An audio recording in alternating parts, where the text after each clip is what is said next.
Hello guys, welcome back to my new video. তো আরেকটা নতুন ভিডিও নিয়ে চলে এসেছি। তো গাইস, তোমরা জানো যে আমি এখন আছি মহারাষ্ট্রে, কাজের উদ্দেশ্যে এসেছিলাম। তো নতুন বাড়ি করছি, সেই ভিডিওগুলো হয়তো তোমরা দেখেছো, এবং যারা দেখোনি অবশ্যই আমার চ্যানেলে ভিজিট করে সেই ভিডিওগুলো দেখো। আর এখন কাজের সূত্রে আমি চলে এসেছি মহারাষ্ট্রে। তো মানে প্রথমবার আমি মহারাষ্ট্রে এসেছি। তো এখানকার পরিবেশ আর এখানকার ভিউ তোমাদেরকে দেখিয়েছি, অতটা বেশি দেখাতে পারিনি কারণ আমি কাজের মধ্যে থাকি। তো আর কাজ হচ্ছে আমাদের পুরো 8টা থেকে রাত 9টা। তো এর মধ্যেখানে কীভাবে ভিডিও করো গাইস, তোমরাই বলো। তবুও চেষ্টা করছি ভিডিও বানানোর। এখন হচ্ছে ভোর 5টা হয়ে গেছে, সূর্য উঠছে গাইস, দেখতে পাচ্ছ এই যে।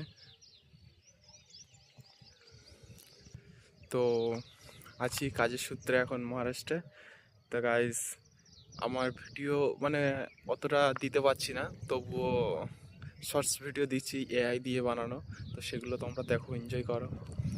আর খুবই তাড়াতাড়ি আরও লং ব্লগ আনবো, কারণ হট করে নতুন এসছি তো জায়গায়। আর এই সাইডে মানে এসছি, লোকজন বলছে হ্যাঁ একা একা এখানে ওখানে যাবি না, তাতে বিপদ আপদ হতে পারে, ওই জন্যে এখন এগোচ্ছি।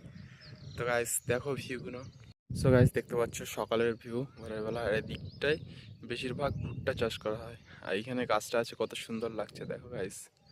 আর এদিকে সূর্য উঠছে।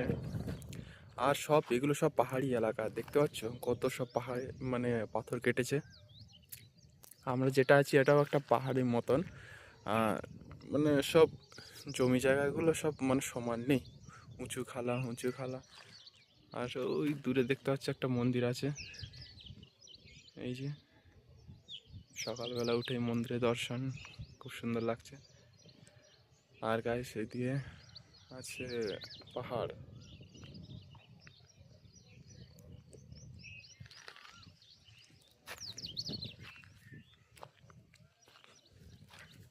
সো গাইস, আজকের মতন ভিডিওটা এখানে শেষ করছি। যদি ভালো লাগে অবশ্যই লাইক শেয়ার সাবস্ক্রাইব করে দাও। দেখা হচ্ছে নেক্সট ভিডিওতে, ততক্ষণ বাই।